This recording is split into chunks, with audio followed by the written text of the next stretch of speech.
Thank you very much, Amitabh, and thank you, Niti Aayog, for having invited me for this, for the launch of the National Asset Monetization Pipeline. And just to remind you, National Infrastructure Pipeline was launched in December 2019, and there is a parallel running of these two from this year onwards.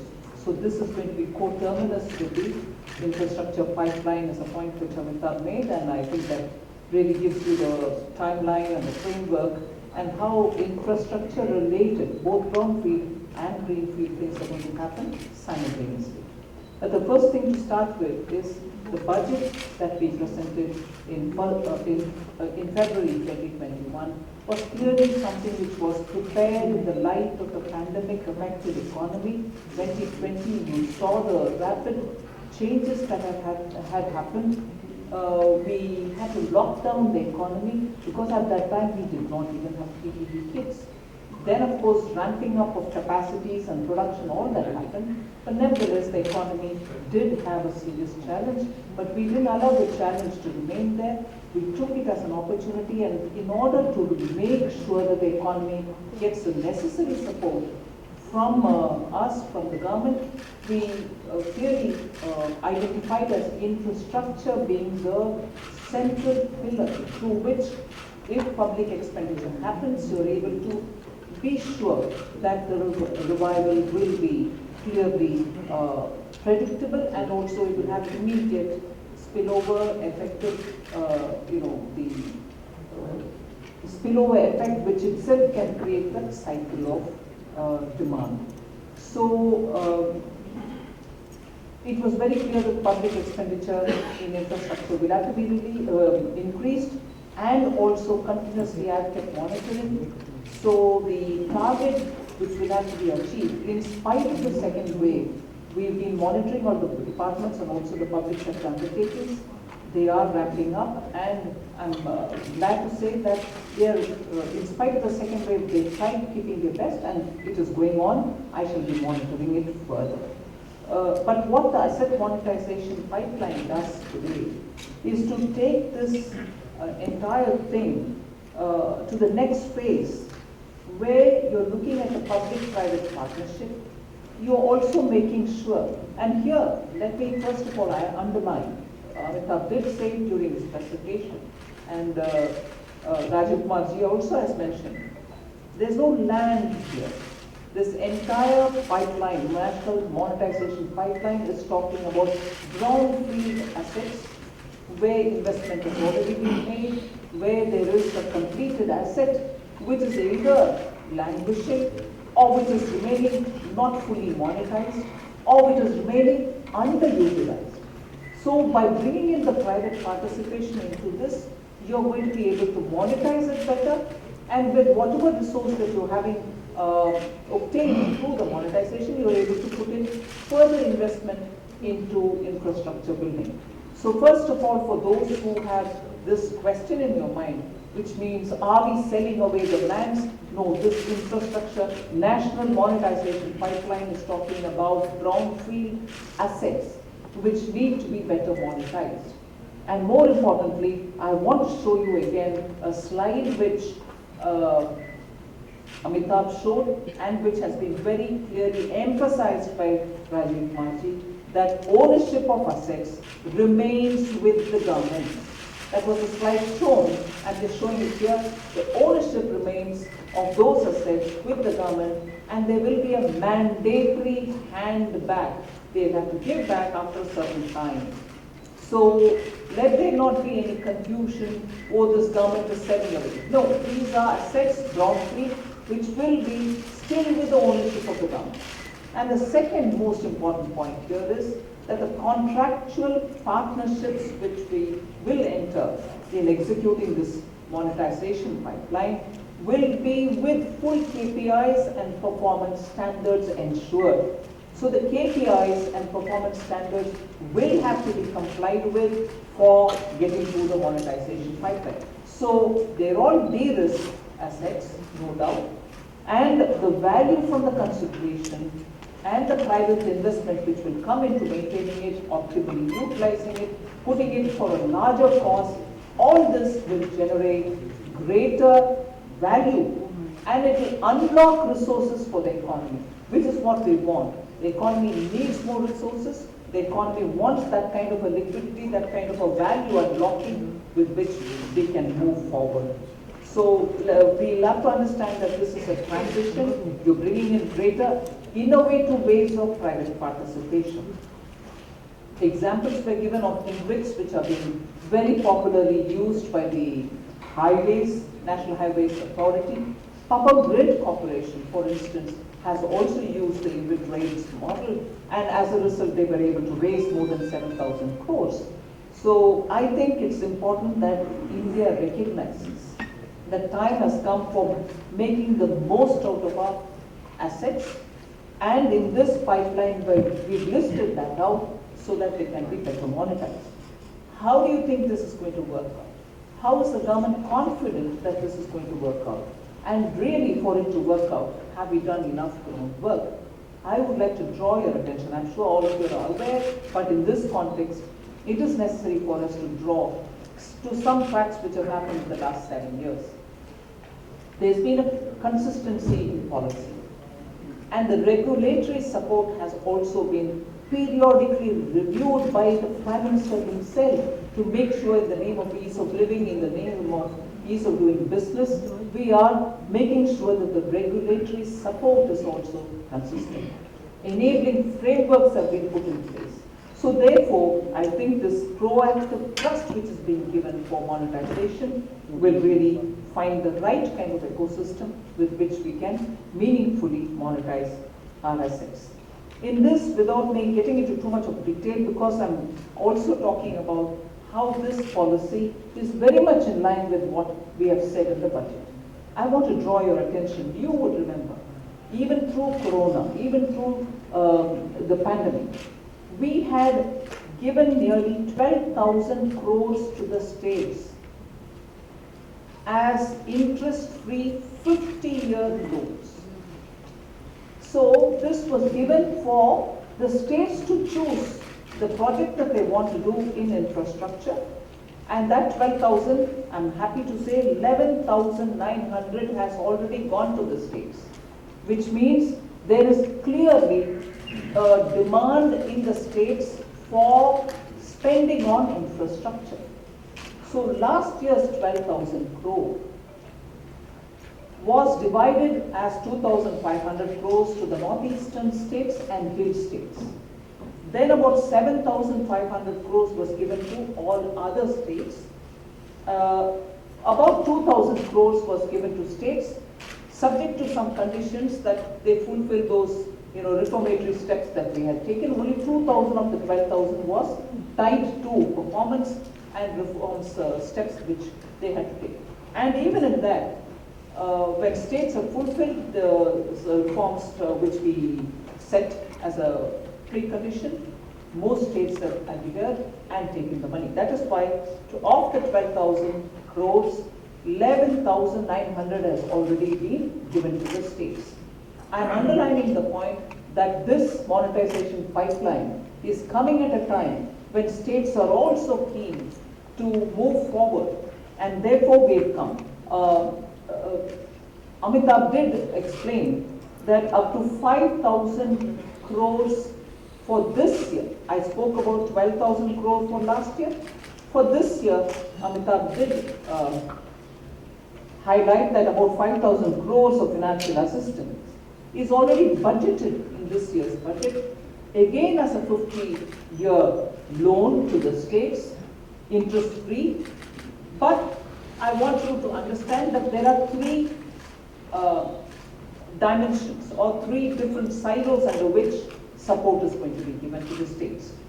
One is, if they disinvest, let's say a PSU, or if they disinvest and also let go the control, whatever money they would raise out of it, 100% will match it and give it to their state's consolidated fund of the state.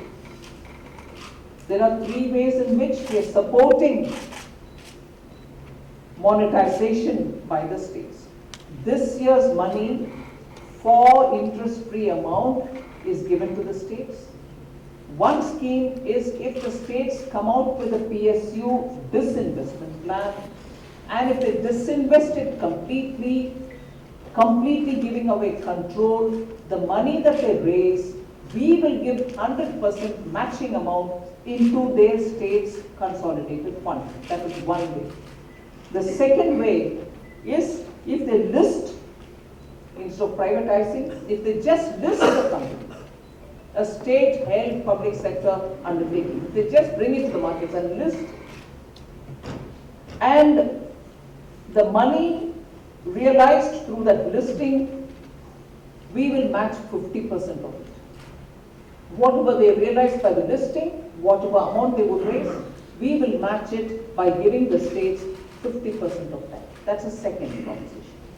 The third is what Amitabh mentioned, that 5,000 is kept aside in the budget, and in this is a financial assistance, and we are giving them a 50-year interest-free again, up to 33% of the value of the assets realized through the monetization. So there are three different ways in which we have agreed to assist the states in order that there is a greater sense of monetizing states' assets. Plan A, which I explained, 100% support from center. Plan B, 50% support where you're listing the companies. And Plan C is the monetization where we give up to 33%. So this is about 10,000 crore. I've given you three different categories in which for monetization we are helping. Last year I said 12,000 we gave for states' way, states' own choice of what they want to do in terms of infrastructure spending. This year, that amount, which was 12,000 last year, this year it is 10,000 crores. For any project that they choose, we will give them according to certain proportion. Last year's 12,000, this year's 10,000 crore. Other than that, you have the three different ways in which we are telling states, if they go ahead with PSU, disinvestment, 100%, 50% when they go for listing, or 33% when they're going for monetization. So I would like to underline and draw your attention to the fact that not only did we announce central government's budgetary provision, which was what, 134% more than last year? Am I right, Vivek? If you will correct me? Reaching 5.5 lakh crores for public expenditure for infrastructure. That is one big thing that we've announced. We gave last year 12,000 crores to the states and 50-year loan interest-free. This year we are giving 10,000 crore interest-free for infrastructure. Over and above that, the three different categories that I've explained to you. So the underlining point is, we are with the states. We want to work together with the states. We have taken a whole of government approach. That's why you have all the secretaries here who are going to take it up onto themselves and spread, whether it is a sports stadium or a railway route or urban properties, which the minister is here, the secretary is here who will explain it, and so on.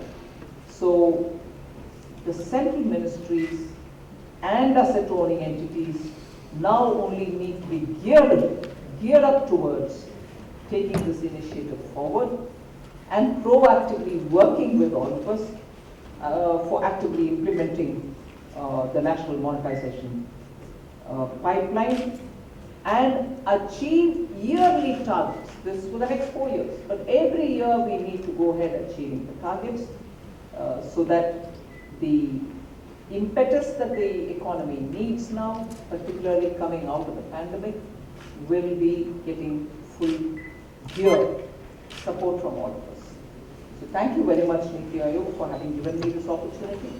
I did elaborate a bit more than what I would otherwise want to do, but all towards infrastructure development and all towards the center's commitment towards giving the right kind of boost to the economy to do. Thank you. Thank you, ma'am.